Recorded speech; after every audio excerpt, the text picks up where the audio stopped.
Siapa yang menginginkan supaya Yesus disalibkan? A. Bapa di surga, B. Iblis. Iblis lah. Nah, Kenapa jadi Bapa di pintar. surga? Oke, kalau setuju sama saya, berarti sampai saat ini saya masih mendapatkan orang Kristen, puji Tuhan, masih yang waras. Saya mau naikkan dulu orang Kristen yang punya pemahaman yang tidak waras. Ya, Kak Veronica ya. Ya. Kalau gini nanti nggak adil, nanti kisah kitanya ngomong-ngomong sendiri begitu. Saya nggak mau seperti itu. Saya mau yang objektif. Untuk menyajikan sudut pandang yang objektif, maka harus dicari yang kontra. Ya, benar. Karena benar. begini, di dalam sebuah pengadilan, jaksa itu harus ketemu pengacara.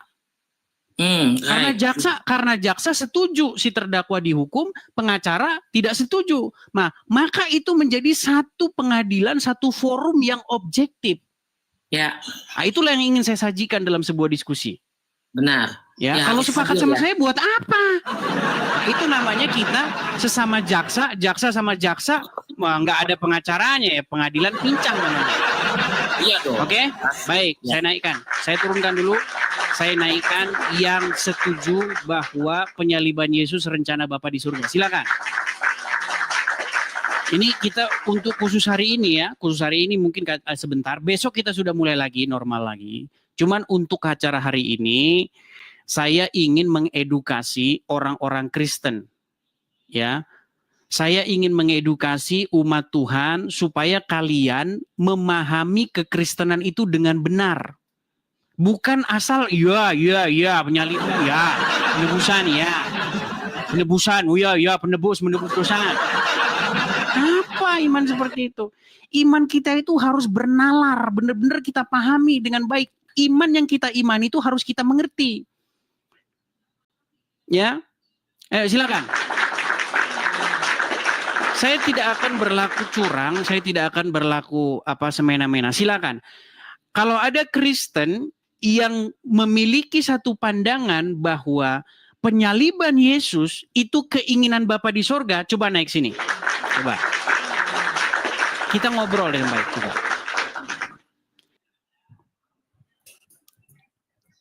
Halo Pasar Ibu. Halo bang. Ah, silakan nyalakan kamera. Betul tadi abang bilang nggak setuju? Ya bang. Baik, kutanya dulu, abang Islam atau Kristen? Kristen Protestan bang. Kristen. Oke, apa yang mau abang sampaikan? Kalau dilihat dari segi jalan ceritanya memang iblis yang menghasut semuanya itu agar terjadi penyaliban. Tapi itu kan nggak setuju gimana? Tapi itu sebenarnya rancangan Bang, tenang dulu, tenang. Yang mau saya tanya begini, siapakah yang menginginkan supaya Tuhan Yesus disalibkan? A. Bapa di surga, B. Iblis. Bapa di surga. Bapa di surga, baik. Abang ada Alkitab di situ? Begini, tenang dulu. Begini, bang. Tenang dulu. Sebelum penyaliban, tenang dulu bang, tenang. Abang ada Alkitab di situ? Ada. Ada, coba buka. Bentar bang. Silakan. Di mana? Ya, coba buka Yohanes. Kenapa abang pakai efek-efek seperti itu bang? Coba dihilangkan saja efek-efeknya bang, biar enak kita diskusi. Itu loh gambar-gambarnya, pakai kacamata bisa, tapi efek-efeknya itu coba dihilangkan, biar serius dikit kita diskusinya. Bentar bang, bentar.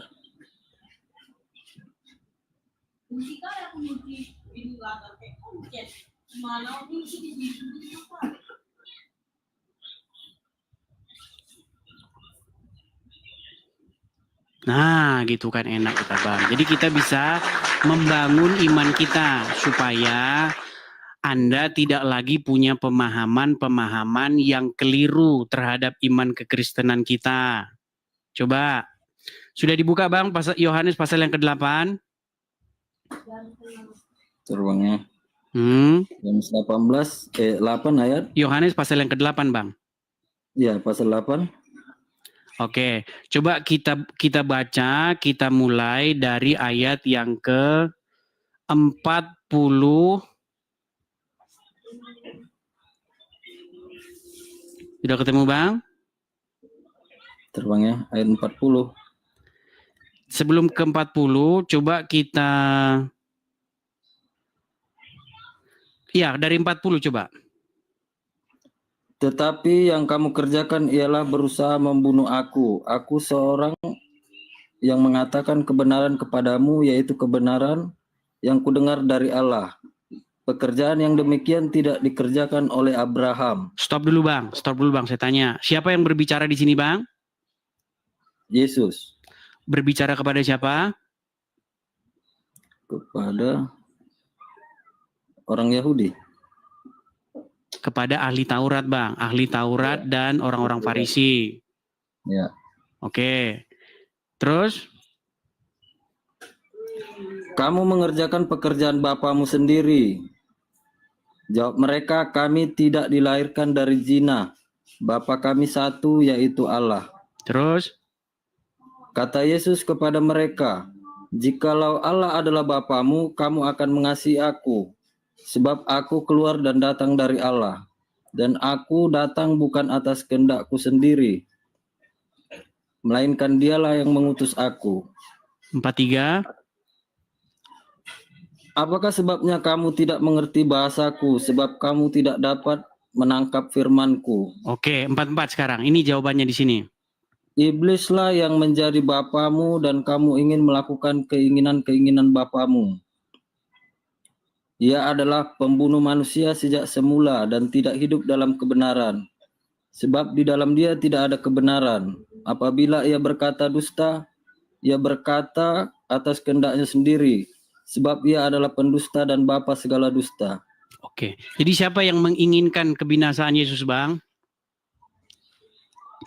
Iblis. Terus kenapa kau bilang Bapa di surga Bang? Tapi Bang, yang di Taman Getsemani ketika Yesus berdoa itu kan dia digoda iblis agar tidak terjadi Di mana ayatnya?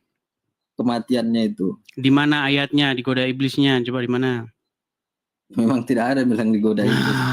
Aduh, makanya aku bilang begini Bang. Iman kita jadi rusak gara-gara, mohon maaf Bang, orang seperti Abang ini. Kalau Abang diam saja nggak masalah, yang Abang ngomong sama orang Muslim begitu. Jangan ditutup Bang kameranya. Betul-betul. Ya. Jadi jelas sekali bahwa mereka ingin membinasakan Tuhan Yesus. Dan siapa yang menjadi bapak mereka yang ingin membinasakan Yesus? Tapi kan nubuatan para nabi sudah ada tertulis bahwa Mesias itu memang harus mati kan? Bang, nubuatan itu adalah peristiwa yang akan terjadi di masa depan. Iya. Tetapi bukan berarti itu sudah dituliskan seperti itu, bukan. Itu keinginan daripada Bapa di surga, bukan. Sebagai contoh misalnya begini. Ada seorang nabi datang kepada Abang bilang, besok rumahmu akan dibakar oleh orang. Itu nubuatannya. Apakah rumahmu dibakar oleh orang itu keinginan dari Bapa di surga? Ya tidak, itu hanya pemberitahuan bahwa besok akan terjadi demikian. Bukan berarti yang merancangkan itu Bapa di surga. Begitu.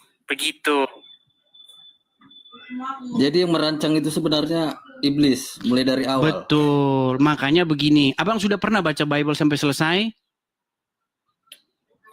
Udah pernah, cuman sekarang lagi. Coba jarang. jujur dulu Abang. Udah pernah Abang baca Bible sampai selesai dari Kejadian sampai Wahyu? Ini jarang-jarang loh nih saya naikkan Kristen ini. Baru hari ini nih kita belajar iman Kristen nih. Supaya kita ngerti iman kita nih. Oke, saya tanya dulu sama Abang jujur. Udah pernah Abang baca dari Kejadian sampai Wahyu?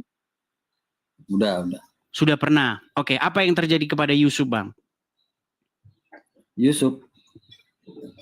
Apa yang terjadi kepada Yusuf anak Yakub? Udah makanya saya bilang udah lama saya nggak Nah, makanya aku bilang, makanya orang yang bilang begitu memang orang Kristen yang agak lain. Yang saya ingat Yusuf anak Yakub pernah dijual saudara-saudaranya kan? Oke, dia dijual saudara-saudaranya. Ada satu perkataan dari Yusuf yang sangat terkenal, Bang. Kamu merancang mereka-rekakan yang jahat, tetapi Allah mereka-rekakan yang baik. Abang ngerti nggak kalimat seperti itu? Paham nggak? Iya. Apa maknanya? Ya. Sekalipun iblis atau kejahatan membuat kita atau merencanakan sesuatu yang buruk kepada kita, tetapi Tuhan membuat rencana iblis yang buruk itu menjadi kemenangan bagi kita. Contoh, saya kasih contoh. Iya. Sebentar, memang biar saya selesaikan, Bang. Biar saya selesaikan. Ini satu analogi yang mirip dengan penyaliban. Karena Tuhan kita Yesus pun selalu berbicara dengan sebuah perumpamaan. Selalu berbicara dengan sebuah analogi, biar paham. Gini, ketika saudara-saudara Yusuf merancangkan yang jahat dengan cara membuang dia ke sumur, lalu akhirnya dia dijual ke Mesir.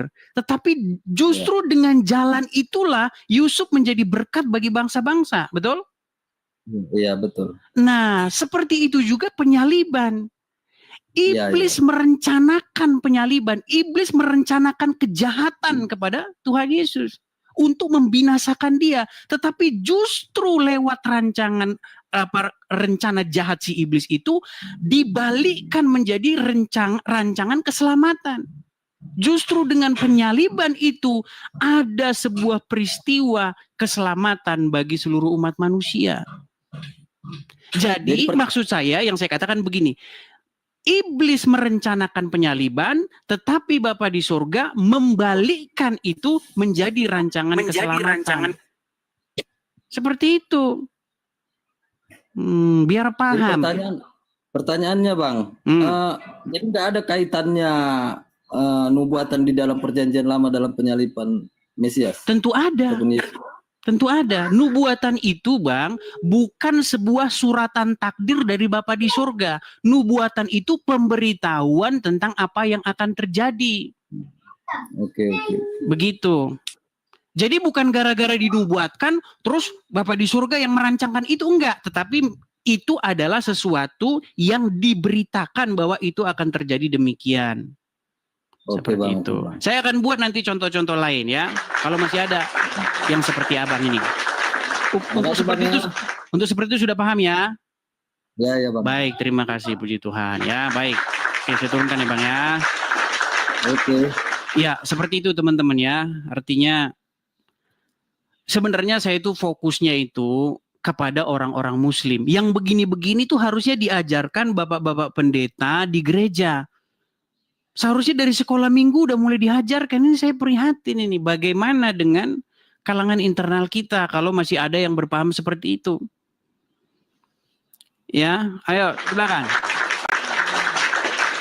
Atau ada yang nggak setuju lagi, coba silakan. Yang tidak setuju. Coba, yang tidak setuju mana? Naikkan, coba. The Kingdom, coba ya, The Kingdom. Mana, sebentar. Saya lihat ya, The Kingdom. Nggak ada. Cuman komen-komen aja di bawah. Oh ini, nah oke, baik. Kingdom, baik. Tapi nggak bisa pun nyalakan kamera, man.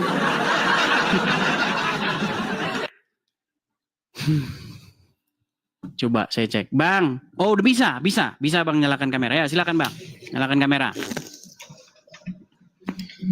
Ya, salam Bang. Shalom Bang Kingdom. Muslim Bang atau Kristen? Kristen Bang. Kristen, ya Bang. Kalau menurut saya begini Bang.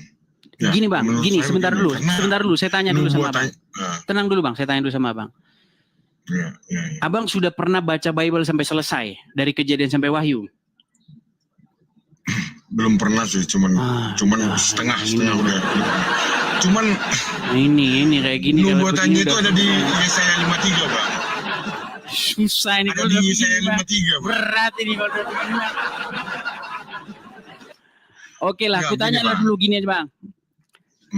Menurut Abang ini, siapa yang ingin supaya Yesus disalibkan? A. Iblis, B. Bapa di surga.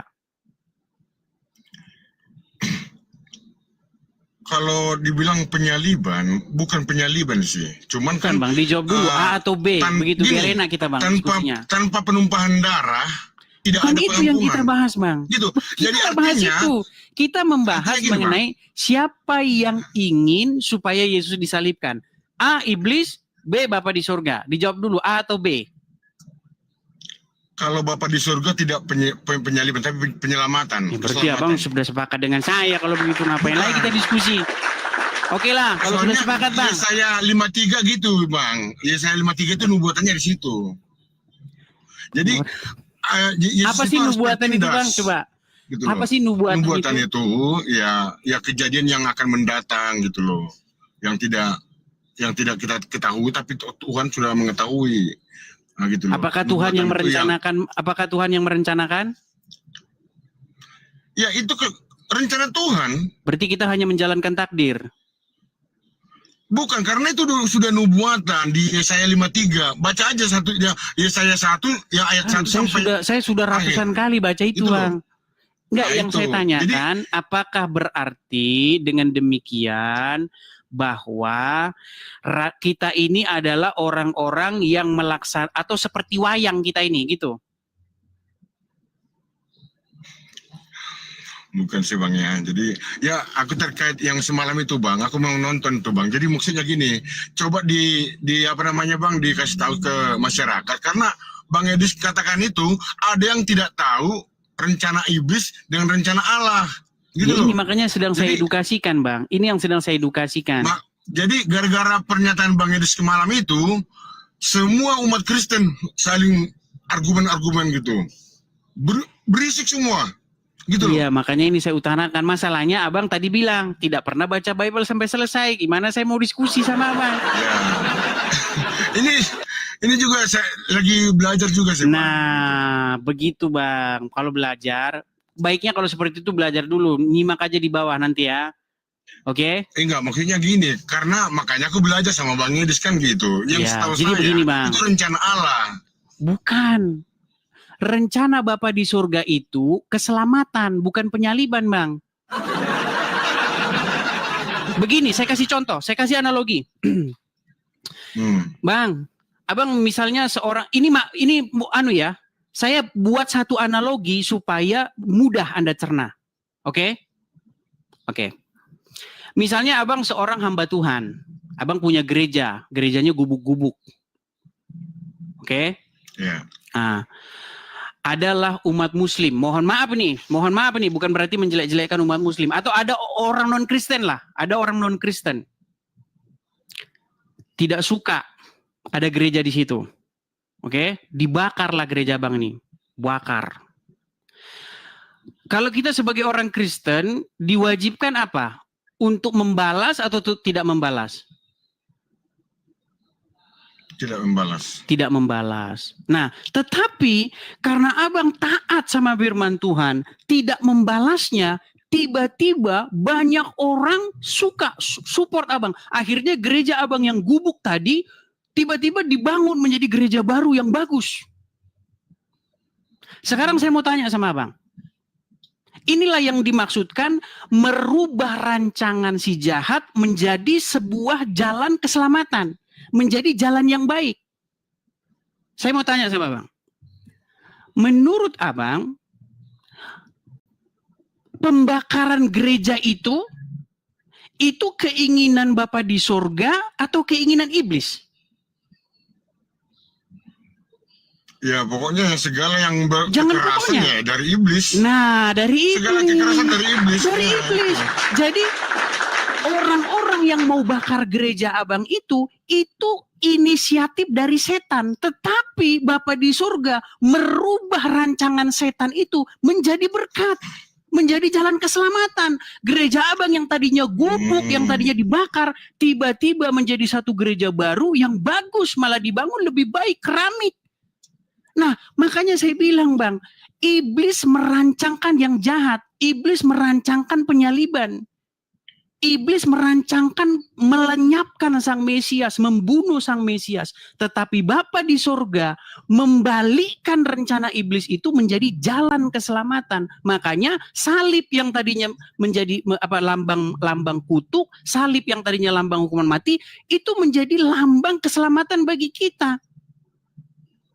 Coba saya mau tanya Bang Edis. Itu Silakan. tentang di Ibrani 2 ayat 9 itu, Ibrani 2 ayat 9, tanpa penumpahan darah tidak ada pengampunan. Apa yang dimaksud di situ, Bang? Baik, itu sebenarnya berbicara mengenai hukum Taurat, di mana di dalam hukum Taurat bahwa setiap dosa itu harus dibayar dengan darah. Makanya di dalam hukum Taurat, kalau kita berbuat dosa, kita harus membawa satu persembahan untuk membayar dosa itu. Nah, tetapi Yesus, dia datang ke pelataran Tuhan. Pelataran Tuhan di sini bukan berbicara mengenai pelataran dalam bentuk fisik. Ya, dia datang kepada Bapa di sorga, dia sebagai imam besar kita. Dia tidak bawa korban yang dibawa oleh para imam-imam itu. Tapi dia membawa darahnya sendiri. Membawa darahnya sendiri itu berbicara mengenai ketaatan Yesus sampai mati. Makanya Yesus kita itu tidak lari ketika disalibkan, nggak seperti Nabi Isa. Nah, ketika Yesus taat, makanya di Taman Getsemani, apa doa Yesus? Jangan kehendakku yang terjadi, tetapi kehendakmu lah. Nah, kehendak Bapa ini apa sebenarnya? Apa kehendak Bapa? Kehendak Bapa adalah supaya Yesus taat. Supaya manusia Bukan, kehendak Bapa supaya Yesus taat menghadapi penyaliban itu. Begitu. Jangan lari dari penyaliban itu, tapi hadapi, taat. Sekalipun disalibkan, tetap taat kepada Bapa di surga. Jangan melawan, jangan melakukan pemberontakan, jangan menggerakkan massa untuk menggulingkan kekuasaan pada saat itu. Yang diinginkan oleh orang Yahudi dan murid-murid kan itu. Supaya Yesus mengumpulkan massa, menggerakkan sebuah sebuah revolusi untuk membebaskan orang Yahudi dari penjajahan Romawi. Tapi Yesus tidak mau itu. Gitu loh. Karena visi misi Yesus bukan visi misi duniawi. Jadi gini Bang, itu. Semalam memang yang pas debat sama Yusuf PI Bang itu, aku sebenarnya belum pernah mendengar seperti ini pernyataan Bangnya di situ. Karena banyak nggak pernah gitu loh. Inilah saya bilang Bang, tugas apologet ini menjawab orang-orang Muslim. Seharusnya menyadarkan iman internal kekristenan itu tugas bapak-bapak gembala di gereja. Gimana? Masa tugas apologet lah? Selama ini kan. Jadi selama ini yang setahu saya tuh rancangan penyaliban itu ya karena rancangan Allah aja gitu loh. Jadi semalam itu aku kayak teriris hatiku mendengarkan di situ gitu. Kalau Abang mengatakan begitu berarti rencana membakar gereja itu adalah rencana Bapa di surga. Nggak bisa kita bilang begitu Bang.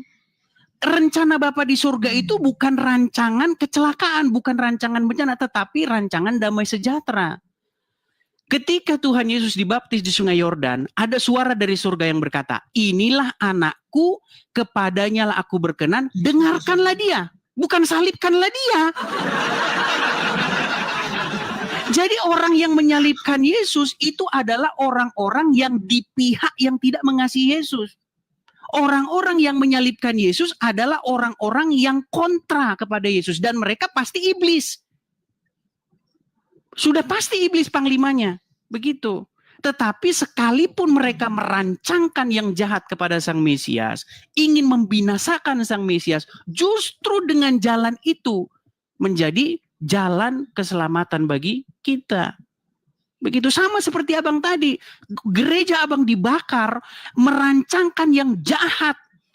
Ya, supaya Abang binasa, supaya gereja binasa, supaya umat binasa. Tapi sebaliknya Tuhan membuat malah justru karena gereja dibakar, malah berdiri satu gereja baru yang lebih besar. Itu, seperti itu kira-kira gambarannya.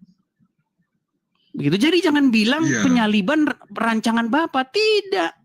Penyaliban rancangan iblis. Tetapi Bapa merubah rancangan iblis itu menjadi kemenangan.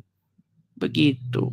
Dengan taatnya Yesus sampai mati, maka kita menjadi diselamatkan. Jadi setiap orang Kristen juga harus pikul salib. Contoh, kita memberitakan Injil nih. Diancam kita. Kamu kalau beritakan Injil di sini, gue salib lo nanti ya. Gue salib lo. Kita hadapi.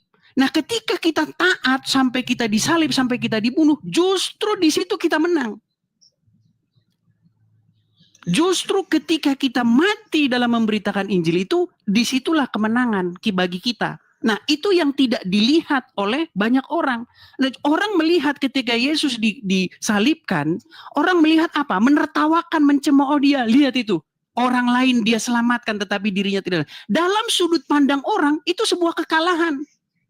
Tetapi ada rencana besar Tuhan di sana yang orang tidak bisa lihat. Sama seperti misalnya gereja Bang dibakar. Ketika gereja Bang dibakar, orang lihat, habis gereja lo, habis lo, lenyap lo.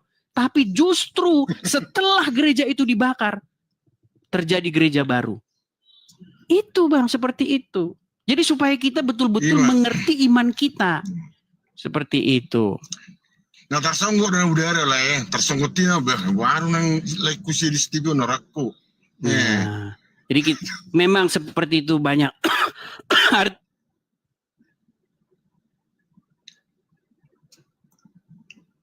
Dengar suara lain. Kita ini banyak menerima dogma, kita ini banyak menerima pengertian-pengertian, tetapi kita sendiri kadang-kadang tidak memahaminya, seperti itu. Saya rasa dengan penjelasan ini teman-teman menjadi mengerti ya. Oke. Seperti itu ya Bang ya, Lea. Oke, mau lihat Lea. Sama-sama. Oke, saya turunkan ya. Ya, kira-kira seperti itu ya teman-temannya, supaya teman-teman paham apa yang kita imani gitu. Karena iman kita ini bukan iman dogma yang gak jelas. Kita ini tidak mengimani, iman kita itu bukan iman yang tidak bernalar gitu loh. Tapi iman kita itu dibangun di atas sebuah sejarah, peristiwa yang nyata, yang jelas. Begitu ya teman-temannya. Saya selama ini memang, saya agak nggak fokus sama internal kekristenan. Kenapa? Karena tangan saya itu hanya dua. Saya mau fokus dulu kepada yang ini dulu nih. Untuk pengajaran kekristenan, pengajaran ini, saya berpikir bahwa itu adalah tugas orang-orang di gereja yang mengajarkan jemaatnya, begitu.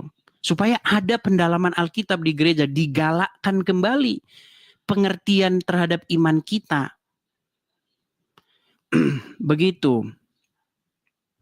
Jadi gereja bukan hanya sekedar datang kebaktian, bla bla, selesai, persembahan, pulang. Maksud saya ada satu kegiatan di gereja supaya internal kekristenan menjelaskan iman yang bernalar terhadap iman kita. Seperti itu. Ya teman-teman ya, saya rasa mungkin 2 contoh itu kayaknya cukup lah ya. Soalnya ini kita ntar malam mau siaran ini. Jadi teman-teman sudah cukup ya, saya rasa 2 penjelasan itu, atau kurang lagi? Teman-teman, atau kurang? Cukup atau kurang teman-teman? Cukup ya? Udah cukup lah itu, sudah cukup. 2 contoh sudah cukup. Ya, artinya itu teman-teman, sekali lagi, sekalipun iblis mereka-rekakan yang jahat, iblis mereka-rekakan yang yang buruk, menjegal kita, tetapi ingat bahwa rancangan iblis tidak akan bisa mengungguli rancangan Bapa di surga. Gitu. Jadi sebagaimanapun iblis mengakali, menggagalkan kita, kalau kita taat, kalau kita setia, maka tetap saja rancangan di surga itu akan menang melawan rancangan iblis. Seperti yang terjadi kepada Yusuf. Sekalipun saudara-saudara Yusuf merancangkan yang jahat, seperti kata Yusuf ya, kamu mereka-rekakan yang jahat, tetapi Allah mereka-rekakan yang baik. Justru dengan jalan Yusuf dibuang, dengan jalan Yusuf diperlakukan, dijegal seperti itu, malah itulah jalan bagi Yusuf menjadi seorang pengusaha dan berkat bagi bangsa-bangsa. Seperti itu juga penyaliban. Sekalipun iblis, sekalipun ahli Taurat, orang-orang Farisi, dan musuh-musuh Tuhan Yesus melakukan hal-hal, merancangkan hal-hal yang jahat, bahkan sampai menyalibkan Sang Mesias Tuhan kita. Tetapi justru dari penyaliban itu, maka tercapailah jalan keselamatan itu. Seperti itu. Dan kita sebagai orang Kristen harus mengikut jalan Yesus itu. Seperti itu. Jadi sekalipun kita dianiaya, sekalipun kita dijegal, sekalipun kita harus tetap taat. Ketika kita taat nanti, maka Bapa di surga punya satu rancangan yang besar bagi kita. Seperti itu. Umpamanya gereja yang saya umpamakan tadi. Saya rasa itu sudah cukup lah.